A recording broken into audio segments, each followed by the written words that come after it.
You were saying that in Brittany is the best place to be now. I love to be here anyway.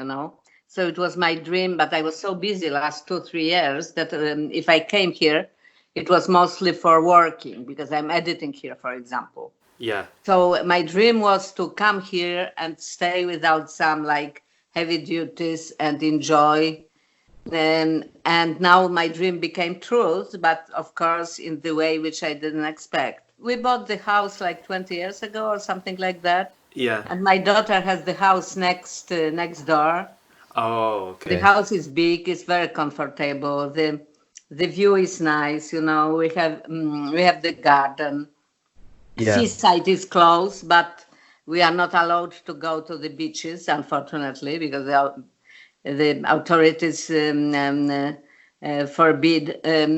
forbid to go to the beaches for some reason. Yes. But Yes. anyway, it's we can walk, and I have plenty of books here, and papers and DVDs, and so it is the place where you cannot to be bored. Yeah, you have plenty of things to do. You said that you have DVDs over there. What are the kind of movies you are watching during these days? Actually, I didn't watch too much of movies. I watched some series, but also Okay. not with a lot of enthusiasm. The situation in the world is so new and so interesting that the fiction seems to be a little disconnected with the reality. Reality seems to be more exciting. Yeah. So I am trying to to gather the informations, to see the reportages, to hear the commentaries of stupid people and of bright people, and to make in my head some kind of the global image of the situation and think about the possible consequences. Yeah, but for a person like you, who just passed for so many events in history, what is so new for you with this coronavirus pandemic? Well, it never happened in the history that practically half of the world, and maybe very soon entire world, will be blocked, will stop to this extent, and that also we'll see how much unprepared mentally and technically we are to face this kind of the danger. And my knowledge of the history shows me that the quick response will be the fear, and the fear means also the isolation, the trust to the authoritarian or totalitarian leaders, the belief that if we will close ourselves behind the walls, we will be safer, and the things like that, which are quite unpleasant and which we can to some extent watch in 30s of 20th century. But on the longer distance, I think that the conscience, the knowledge that this kind of the solution is not the solution, and that it creates new kind of challenges, dangers, and epidemics will come, and that the humanity will try to find the new vaccination against this new evil. And when I'm telling vaccination, I don't think only that it will be the vaccination for coronavirus, but that it will be the vaccinations against this kind of the populistic and the selfish temptations. Even if I think that it will take time, and not only time, but also a lot of victims, I'm afraid. The empathy is very low in those days. It shows eventually, as a spreads of the solidarity, with the doctors or with, this kind of stuff. The concerts for the medical staff, the singing, collecting the masks and sending to the hospitals. This kind of the things are very nice, but that is very like short distance activities, and in generally the people will start to look for somebody to blame. And mostly when they want somebody to blame, they are not blaming themselves and not blaming the structure of the institutions and the leadership, and also the way the democracy became corrupted in last 20, 30 years. And capitalism became corrupted very much as well. And the globalization, which is a good for one side, shown another dark face. So, it's a lot of things to change. It's a lot of things to think about. It needs the visit. And unfortunately, the political class is very mediocre and they are unprepared to face this kind of the challenges. So I think it will become again the time of scientists and artists, because it needs the intuition and imagination and courage. But at the same time, you said that fiction right now wasn't in your priorities because reality was better than fiction. Well, it's not better, but it is more interesting. And yes. And to come with the new ideas for the fiction, you have to connect with this reality, to understand where the real, the heart of the, of the problems, where it is, and how the people can react to that, and what it means, what it changes in the human relations, and what it changes also in the language of the artistic expression. Certainly, a lot of people. I don't think that everything will change immediately.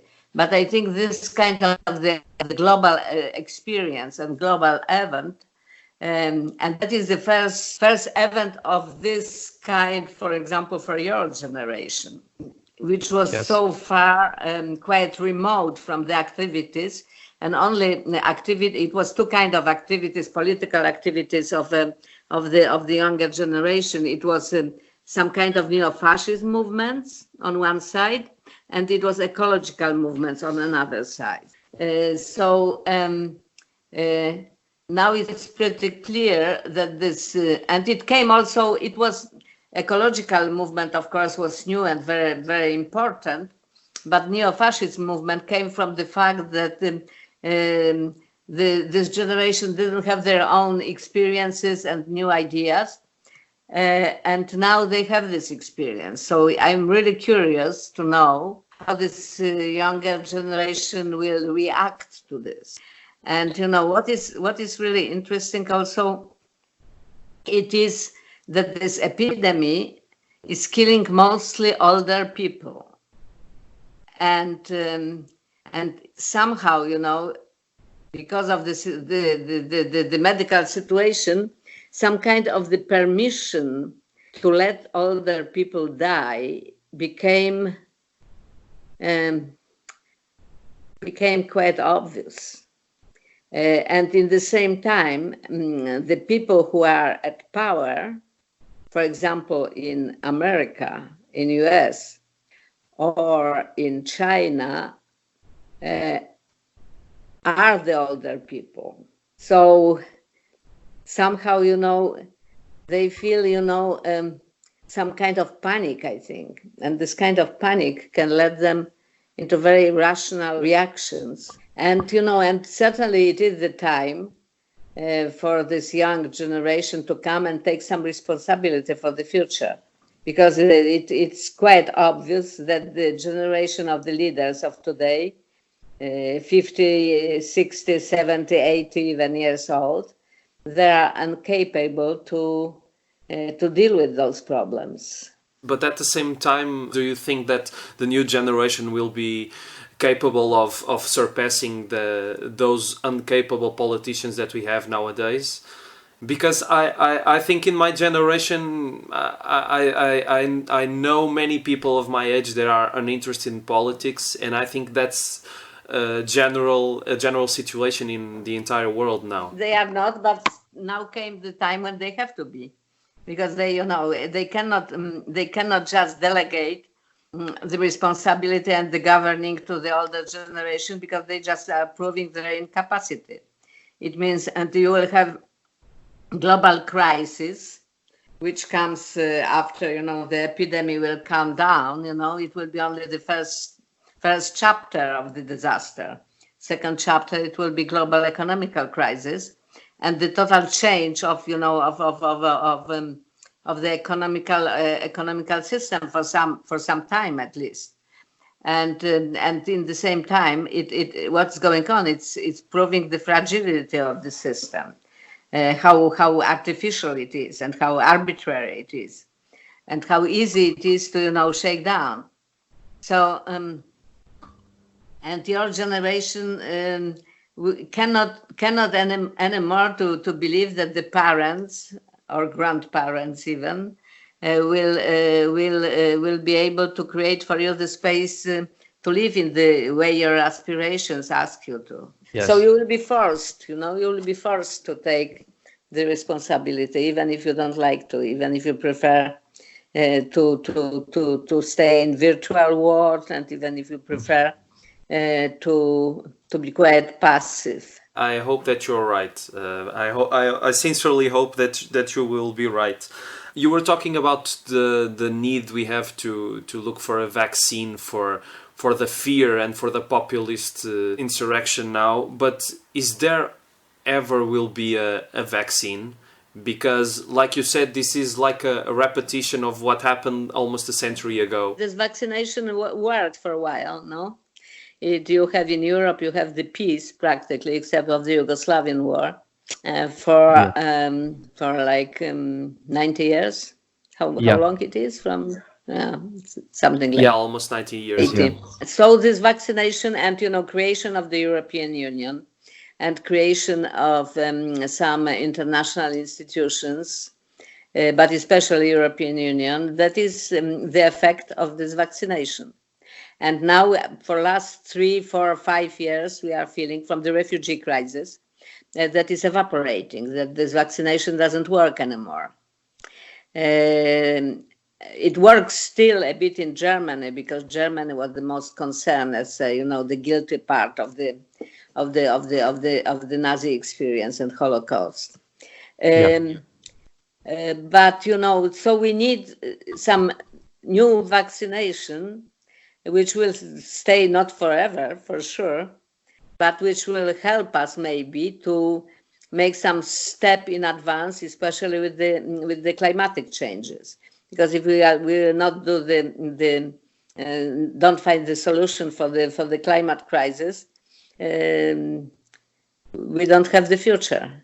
That is quite obvious. And those epidemics are, of course, the fruit of anti-ecological, industrial, animal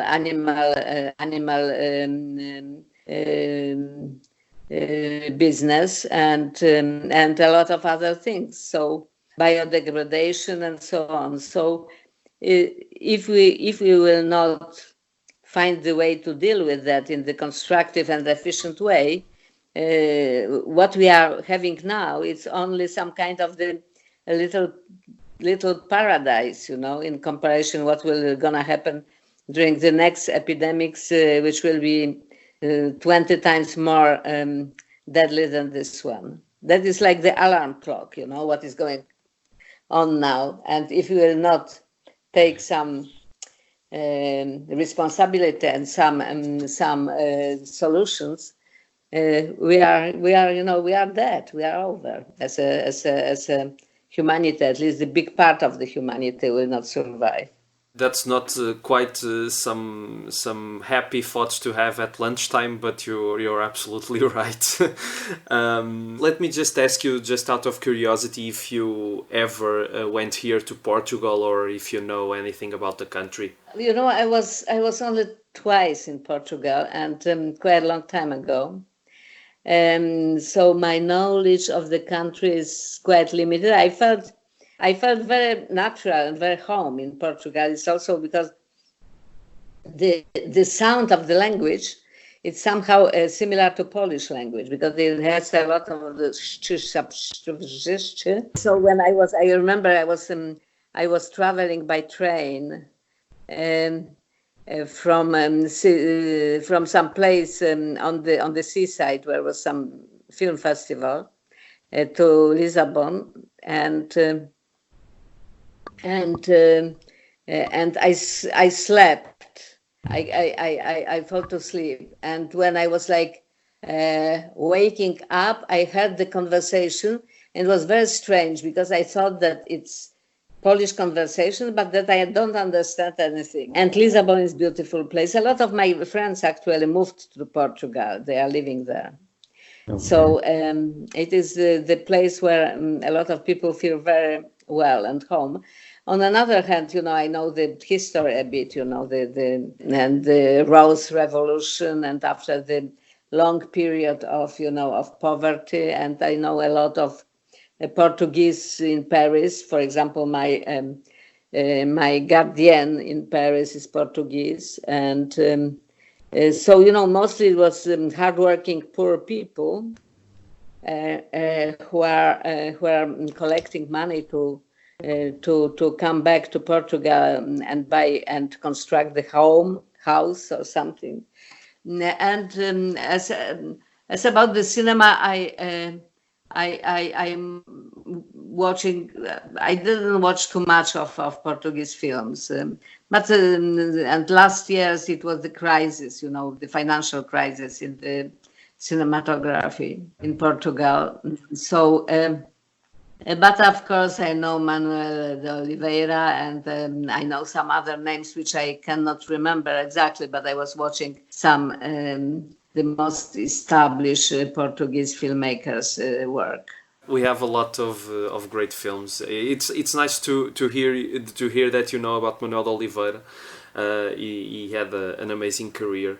And let's talk about your movies. In January, I watched here in a theater not your latest, but your previous movie, Mr. Jones. It was released here with not so much big advertising, but it sold out many screenings. Were you happy with this film? Because I liked it a lot, and I thought that it didn't deserve the attention it needed here in our country.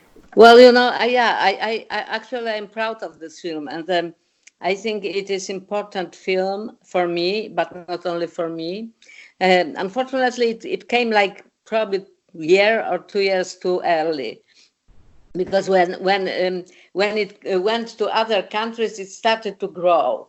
For example, in France, before the lockdown started, I had the week of promotion for the French release of this film, and we did several avant-premieres, and I had a lot of interviews, and the movie was really received in fantastic way. So I had real hopes that it will be the country when the film will have the real impact and the financial success as well.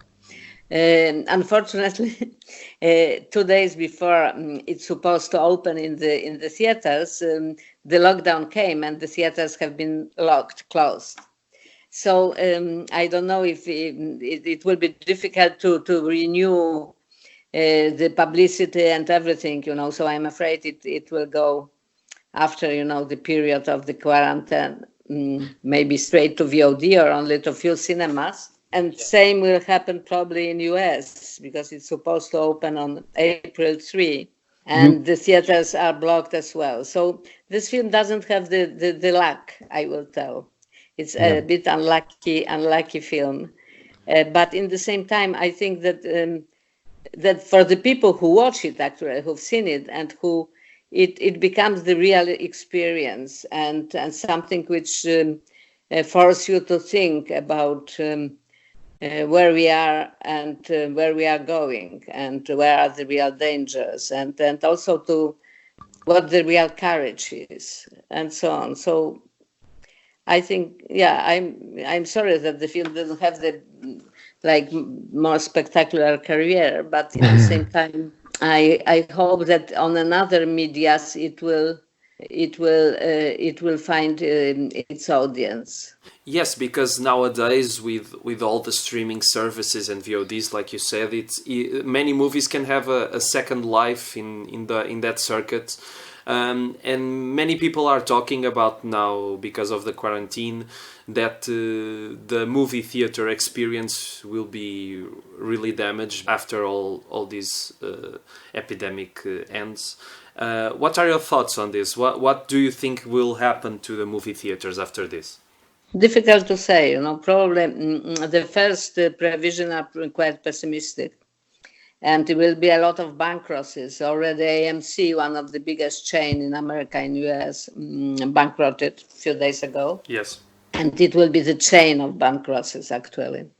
And the people will be afraid to go. First they lose the habit to go there. Second, they will be afraid to be together with so many unknown in the room. Especially that this particular virus will stay with us probably for quite a long time. And before the vaccine became effective, which can be 2 years or 2.5 years, I think that this kind of the fear will remain. And when it will pass, difficult to say. I remember in Italy was the situation in 80s when it was several attempts, terrorist attacks, and also some mostly facing the public places like the train stations and also some cinema theaters. It actually the crisis of the theaters remained for like 4 or 5 years before the people started to go again without thinking, oh, that is a dangerous trip.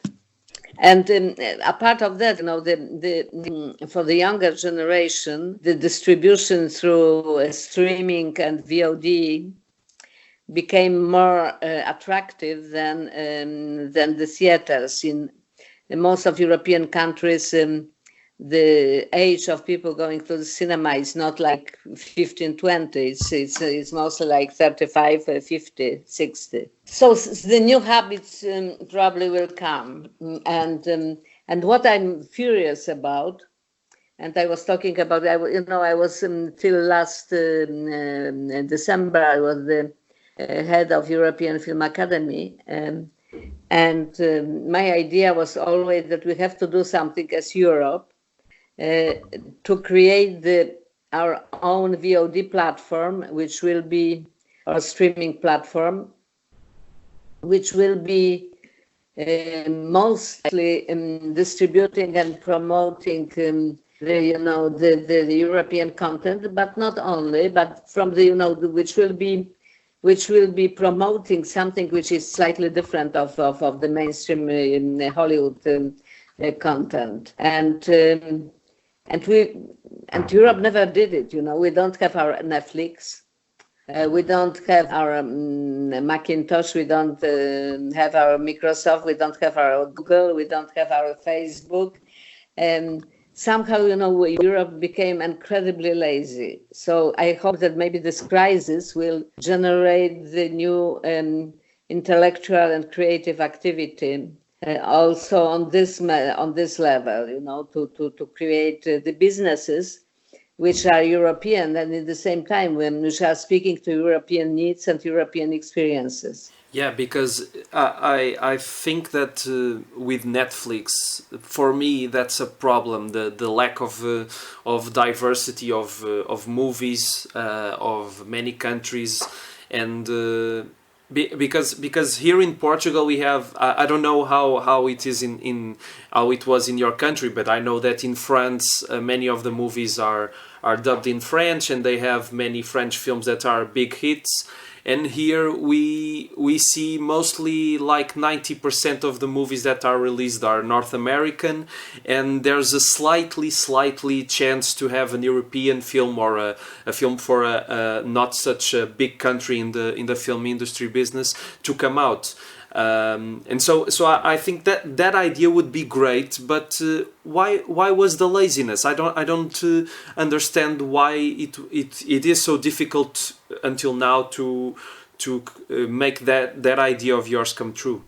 I don't know, the people are lazy. They are too fat, They are like, I don't know why. It means it's one of the signs of this deeper European crisis which we can face now as a reaction to coronavirus, for example. So I hope that it will be some wake-up call, If not, we will become like the remote colony to China or to US. And that would be really bad. But talking about again of Mr. Jones, I read, I don't know if it was in some interview that you gave, but that you first read Animal Farm in like a clandestine way, because those books appeared in such secret ways that the regime couldn't notice. How did those books appear like that? How was it? Because here in Portugal, during the fascist regime, I knew stories of little bookstores that had fake walls to hidden the forbidden books and something like that. I don't know how it was there. Well, we didn't have the fake books, but we had some editing houses, smaller or bigger, in emigration, in Paris, in London, and they've been editing, translating, and editing also the Polish literature, which was censored, and the books have been sent secretly to Poland, mostly in the covers, which told something different. That was some kind of, I don't know, detective stories or something like that. Yeah. And also it was, they've been doing also the very small, very thin paper, editions, which was also smuggled in different way. And from middle 70s, the inside of the Poland, the underground movement was printing in quite primitive way, the content also, and distributed in the way. So it was, it was like forbidden fruit, which of course for the young person I was in this time was very attractive. So we've been, if somebody had, the copy like that, we've been passing it to the friends, and it was, so every copy had at least like 50 readers or maybe more. And it's how I read also George Orwell's two like essential dystopic books. It means 1984 and Animal Farm. And they are still great books. And I read somewhere that when you were detained during the Prague Spring of 1968, that you would try to bore the interrogators to death with the existentialist theories of Simone Weil. Was this true? And did it work? Yeah, it's true.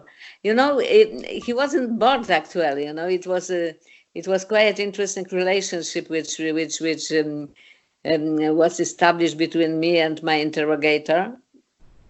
I was very young then and looked even younger. So it was like for him, I think, strange to have such a, opinionate, eloquent, young woman. And he started to be like interested, by my stories. But so I thought that maybe I even changed his soul. I had, this pretentious feeling, but few years later, I asked some of my friends who from the Czech opposition, who've been in prison and so, if they met ever this guy. His name was Major Krzysztof, and he was actually, his grade was raised, and they told me, he is the most cruel, most fucking asshole. So my educational pedagogy didn't last for a long time. But at least you tried. Just one more question, because Europa Europa is going to make 30 years now. A thing that amazed me in this movie and in your movies, in your other movies, is that the characters are never totally good or bad. They have good actions, and they are not also a saint people. But it seems that modern audiences, mostly American audience, want all things to be clearly explained. What do you think about this? Well, I think that the life is complicated. If I have any message in my movies, which you can resume, it is that the world is complicated and the life is complicated, and the things has always many layers and many faces, and that the most interesting battle which happens is between good and evil inside of the human soul. So, and I think that the simplification is the lie. When you are trying to show that some history or some story is simple, it means that you refuse to see the other side of that. Telling that, I think that you have in your life the situations when you have to take the sides, and when the white is white and black is black. But in my public activity, I can eventually, to be more one-sided. But when I'm doing something as a filmmaker and artist of the kind, I think that my duty is to show exactly those complications. If not, I will feel that I am doing the propaganda and not the art. Okay, thank you very much. It was a pleasant interview, and that's it. I'll leave you with all your tasks that you have to do now.